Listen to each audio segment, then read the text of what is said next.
ಎಲ್ಲರಿಗೂ ಶ್ರೀ ಸತ್ಯದರ್ಶನ ವಾಹಿನಿಗೆ ಸ್ವಾಗತ. ಪ್ರಿಯ ವೀಕ್ಷಕರೇ, ಇಂದು ನಿಮಗಾಗಿ ರಾಜಋಷಿ, ರಾಜಯೋಗಿ, ಕರ್ಮಯೋಗಿ ಸಿದ್ಧರಾಮ ಗುರುವಿನ ಬಗ್ಗೆ ತಿಳಿಯೋಣ ಬನ್ನಿ. ಸಿದ್ಧರಾಮನು ಹುಟ್ಟಿದ್ದು ಸೊನ್ನಲಿಗೆಯ ಗ್ರಾಮದಲ್ಲಿ, ಅಂದರೆ ಇಂದಿನ ಮಹಾರಾಷ್ಟ್ರದ ಸೊಲ್ಲಾಪುರದಲ್ಲಿ. ತಂದೆ ಮುದ್ದುಗೌಡ, ತಾಯಿ ಸುಗ್ಗವ್ವೆ. ಇವರಿಗೆ 50 ವರ್ಷಗಳ ವಯಸ್ಸಿನಲ್ಲಿ ಮಗು ಹುಟ್ಟಿ ತ್ರಿಮೂರ್ತಿ ಪತ್ನಿಯರಾದ ಪಾರ್ವತಿ, ಲಕ್ಷ್ಮಿ, ಸರಸ್ವತಿಯರು ದೇವಕನ್ನಿಕೆಯರ ಒಡಗೂಡಿ ಬಂದು ಜೋಗುಳವಾಡಿ ಮಂಗಳ ಪಾಡಿ ಸಿದ್ಧರಾಮನೆಂದು ಹೆಸರಿಡುತ್ತಾರೆ. ಆಗ ರೇಣುಕಾಚಾರ್ಯರು ಬಂದು ಸಿದ್ಧರಾಮನಿಗೆ ಅರಸಿ ಹೋಗುತ್ತಾರೆ. ಶ್ರೀಶೈಲ ಮಲ್ಲಯ್ಯನೆಂದರೆ ಸಿದ್ಧರಾಮನ ಮನಸ್ಸಿನಲ್ಲಿ ಪ್ರತಿಕ್ಷಣವು ಮಲ್ಲಯ್ಯ ಮಲ್ಲಯ್ಯನೆಂಬ ಹಂಬಲಕ್ಕೆ. ಒಂದು ದಿನ ಹಸು ಮೇಯಿಸುವಾಗ ಮಲ್ಲಯ್ಯನೆಂಬ ಮನುಷ್ಯನೊಬ್ಬ ಬಂದು, ನೀನು ನಿನ್ನ ತಾಯಿಯಿಂದ ಬುತ್ತಿಯನ್ನು ಕಟ್ಟಿಸಿಕೊಂಡು ಬಾ, ನಿನ್ನನ್ನು ಶ್ರೀಶೈಲಕ್ಕೆ ಕರೆದುಕೊಂಡು ಹೋಗುತ್ತೀನಿ ಎಂದು ತಿಳಿಸಿದಾಗ ಸಿದ್ಧರಾಮನು ಮನೆಗೆ ಓಡೋಡಿ ಹೋಗುತ್ತಾನೆ. ತಾಯಿಯಿಂದ ಬುತ್ತಿ ತೆಗೆದುಕೊಂಡು ಬಂದು ನೋಡುತ್ತಾನೆ, ಆದರೆ ಅಲ್ಲಿ ಮಲ್ಲಯ್ಯನಿರುವುದಿಲ್ಲ. ಆಗ ಸಿದ್ಧರಾಮನು ಶ್ರೀಶೈಲಕ್ಕೆ ಹೋಗಲು ನಿರ್ಧರಿಸಿ ಕಾಡು ಮೇಡು ಅಲೆಯುತ್ತಾ ಮಲ್ಲಯ್ಯ ಮಲ್ಲಯ್ಯ ಎಂದು ಪ್ರಯಾಣ ಬೆಳೆಸುತ್ತಾನೆ. ಆಗ ಅವನಿಗೆ ಕೇವಲ 16 ವರ್ಷಗಳು ಮಾತ್ರ. ಹೀಗೆ ಅಲೆಯುತ್ತಾ ಹೋಗುವಾಗ ಶ್ರೀಶೈಲ ಯಾತ್ರೆ ಹೋಗುತ್ತಿದ್ದ ಗುಂಪೊಂದು ಸಿಗುತ್ತದೆ. ಅವರು ಇವನನ್ನು ಶ್ರೀಶೈಲಕ್ಕೆ ಕರೆದುಕೊಂಡು ಹೋಗುತ್ತಾರೆ. ಅಲ್ಲಿ ಶ್ರೀಶೈಲ ಮಲ್ಲಿಕಾರ್ಜುನ ಲಿಂಗ ನೋಡಿ ನಿರಾಶೆಯಾಗುತ್ತದೆ. ನಾನು ಕಾಣಲು ಬಂದಿದ್ದು ಇವನಲ್ಲ ಎಂದು ಮಲ್ಲಯ್ಯ ಮಲ್ಲಯ್ಯ ಎಂದು ಕೂಗುತ್ತಾ ಶ್ರೀಶೈಲದ ಕಾಡಿನಲ್ಲಿ ಅಲೆಯುತ್ತಾನೆ. ಏ ಜನರೇ, ಏ ಗಿಡ ಮರಗಳೇ, ಪಶು ಪಕ್ಷಿಗಳೇ, ಯಾರಾದರೂ ನನ್ನ ಮಲ್ಲಯ್ಯನನ್ನು ಕಂಡಿರಾ ಎಂದು ಅಲೆಯುತ್ತಾನೆ. ಎಲ್ಲೂ ಮಲ್ಲಯ್ಯ ಕಾಣುವುದಿಲ್ಲ.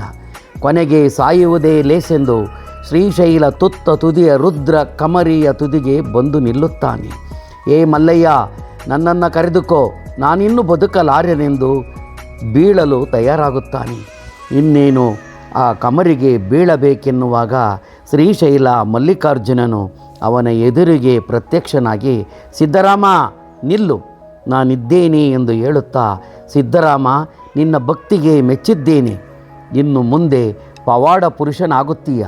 ನಿನಗೆ ಏನು ತೊಂದರೆಯಾಗುತ್ತದೆ, ಹೇಗೆ ಒಳ್ಳೆಯದಾಗುತ್ತದೆ ಎಂದು ಮುಂಚಿತವಾಗಿ ತಿಳಿಯುವಂತಾಗಲಿ. ನಿನ್ನ ದಿವ್ಯ ದೃಷ್ಟಿಯಿಂದ ಎಲ್ಲರ ಕಷ್ಟ ಪರಿಹರಿಸುವಂತಾಗಲಿ ಎಂದು ಮಲ್ಲಿಕಾರ್ಜುನನು ಹೇಳಿ, ಸಿದ್ಧರಾಮ, ನೀನು ರಾಜಋಷಿ, ಕರ್ಮಯೋಗಿ, ರಾಜಯೋಗಿಯಾಗಿ ಜನರ ಕಲ್ಯಾಣವನ್ನು ಮಾಡು. ನೀನು ಇರುವವರೆವಿಗೂ ಉತ್ತರವು ಕಲಿಯುಗ ಮುಗಿಯುವವರೆವಿಗೂ ಪವಾಡೋಪಾದಿಯಲ್ಲಿ ಜನರ ಕಷ್ಟ ನಷ್ಟ ಪರಿಹರಿಸು ಎಂದು ಹೇಳಿ ಸಿದ್ಧರಾಮನನ್ನು ಈ ಕೂಡಲೇ ಕಲ್ಯಾಣಕ್ಕೆ ಹೋಗಿ ಚನ್ನಬಸವಣ್ಣನಿಂದ ದೀಕ್ಷೆ ತೆಗೆದುಕೋ ಎಂದು ಹೇಳಿ ಕಳುಹಿಸುತ್ತಾರೆ. ನಂತರ ಕಲ್ಯಾಣಕ್ಕೆ ಬಂದು ಚನ್ನಬಸವಣ್ಣನವರಿಂದ ದೀಕ್ಷೆಯನ್ನು ಪಡೆದು ಸೊನ್ನಲಿಗೆಗೆ ಬಂದು ಅಲ್ಲಿ ಕೆರೆ ಮತ್ತು ಮಲ್ಲಿಕಾರ್ಜುನ ಶಿವಲಿಂಗ ಸ್ಥಾಪಿಸುತ್ತಾರೆ. ದೇವಾಲಯ ಕಟ್ಟಿಸುತ್ತಾರೆ. ನಂತರ ತಾಯಿಯಿಂದ ಅನುಮತಿ ಪಡೆದು ಲೋಕ ಕಲ್ಯಾಣದಲ್ಲಿ ತೊಡಗುತ್ತಾರೆ. ಕೆರೆ, ಕಟ್ಟೆ ಹಾಗೂ ಕಾಲುವೆಗಳನ್ನು ಕಟ್ಟಿಸುತ್ತಾರೆ. ಈ ಸಿದ್ಧರಾಮರು ಹಿಂದೂ ಧರ್ಮಕ್ಕೆ ಅನೇಕ ಕೊಡುಗೆಗಳನ್ನು ನೀಡಿದ್ದಾರೆ. ಬಿಜ್ಜಳನ ಸಾವಿನ ನಂತರ ದಕ್ಷಿಣ ಕರ್ನಾಟಕದತ್ತ ಸಿದ್ದರಾಮೇಶ್ವರರು ಸಂಚಾರ ಪ್ರಾರಂಭಿಸುತ್ತಾರೆ. ಆಗ ಈ ಭಾಗದಲ್ಲಿ ರಾಜ್ಯವಾಳುತ್ತಿದ್ದ ವೀರಶೈವ ನೊಣಂಬ ಸಂಸ್ಥಾನದ ರಾಜರು ಶ್ರೀ ಸಿದ್ದರಾಮೇಶ್ವರರನ್ನು ತಮ್ಮ ರಾಜಗುರುಗಳಾಗಿ ಆಯ್ಕೆ ಮಾಡಿಕೊಳ್ಳುತ್ತಾರೆ. ಆಗ ನೊಣಂಬ ಸಂಸ್ಥಾನ ಆಡಳಿತವಿರುವ ಎಲ್ಲ ಕಡೆಯೂ ಸಿದ್ಧರಾಮರು ಸಂಚಾರ ಮಾಡುತ್ತಾರೆ. ಹಾಗೆ ಸಂಚಾರ ಮಾಡುವಾಗ ಕೆಲವು ಸ್ಥಳಗಳಲ್ಲಿ ತಂಗಿದ್ದು ತಪಸ್ಸು, ಧ್ಯಾನಯೋಗ ಮಾಡುತ್ತಾರೆ. ಸಿದ್ಧರಾಮರು ಎಲ್ಲೆಲ್ಲಿ ಧ್ಯಾನಾಸಕ್ತರಾಗಿದ್ದರೋ ಅಲ್ಲೆಲ್ಲ ಸಿದ್ದರಾಮೇಶ್ವರರ ದೇವಾಲಯಗಳನ್ನು ಸ್ಥಾಪಿಸಲಾಗಿದೆ. ಪ್ರಿಯ ವೀಕ್ಷಕರೇ, ಪವಾಡ ಕ್ಷೇತ್ರವಾದ ಯಳನಾಡು ಸಿದ್ದರಾಮೇಶ್ವರ ಕ್ಷೇತ್ರದ ಬಗ್ಗೆ ತಿಳಿಯೋಣ ಬನ್ನಿ. ಇಲ್ಲಿ ಅನೇಕ ಪವಾಡಗಳು ನಡೆಯುತ್ತಿವೆ. ಇಲ್ಲಿ ರಾಜ್ಯದ ಮತ್ತು ಹೊರರಾಜ್ಯದ ಭಕ್ತರು ಆಗಮಿಸಿ ಕಷ್ಟಗಳನ್ನು ಹೇಳಿಕೊಂಡು ಪರಿಹಾರ ಪಡೆಯುತ್ತಿದ್ದಾರೆ. ಇಲ್ಲಿ ಬರುವ ಭಕ್ತಾದಿಗಳು ಶ್ರೀ ಸಿದ್ದರಾಮೇಶ್ವರ ಸ್ವಾಮಿಯನ್ನು ಹೂಪ್ರಸಾದ ಅಂದರೆ ಅಪ್ಪಣೆ ಕೇಳುತ್ತಾರೆ. ಅರ್ಚಕರು ಬಹಳ ದಿನಗಳಿಂದ ನಡೆದು ಬಂದ ಪದ್ಧತಿಯಂತೆ ತುಂಬೆ ಹೂವಿನ ಕೈಪ್ರಸಾದವನ್ನು ಸ್ವಾಮಿಯ ಪೀಠದಿಂದ ತೆಗೆದು ಹೇಳುತ್ತಾರೆ.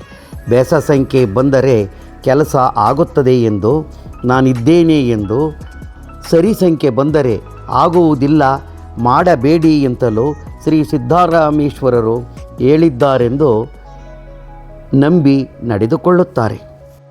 ಕ್ಷೇತ್ರದಲ್ಲಿ ಕಷ್ಟ ಪರಿಹಾರಕ್ಕೆ ಮತ್ತು ಆರೋಗ್ಯ ವೃದ್ಧಿಗಾಗಿ ಶ್ರೀ ಸಿದ್ದರಾಮೇಶ್ವರ ಸ್ವಾಮಿಯ ಅಭಿಷೇಕದ ನೀರನ್ನು ಹಾಕಿಸಿಕೊಳ್ಳುತ್ತಾರೆ. ಅನೇಕ ಆರೋಗ್ಯ ಸಮಸ್ಯೆಗಳು, ಮದುವೆ, ಮಕ್ಕಳು, ಸೈಟು, ಮನೆ, ಯಾವ ಬೆಳೆಯನ್ನು ಬೆಳೆಯಬೇಕು, ಯಾವ ವಾಹನವನ್ನು ತೆಗೆದುಕೊಳ್ಳಬೇಕು, ನನ್ನ ಮಗ ಅಥವಾ ಮಗಳಿಗೆ ಸೀಟು ಸಿಗುತ್ತದೆಯೇ, ಕೆಲಸ ಸಿಗುತ್ತದೆಯೇ, ಏನು ಓದಿಸಬೇಕು ಎನ್ನುವ ಅನೇಕ ಪ್ರಶ್ನೆಗಳನ್ನು ಕೇಳುತ್ತಾರೆ. ಹೀಗೆ ಅನೇಕ ಕಷ್ಟ ನಷ್ಟಗಳಿಗೆ ಪರಿಹಾರವನ್ನು ಕಂಡಿದ್ದಾರೆ ಮತ್ತು ಕಾಣುತ್ತಿದ್ದಾರೆ.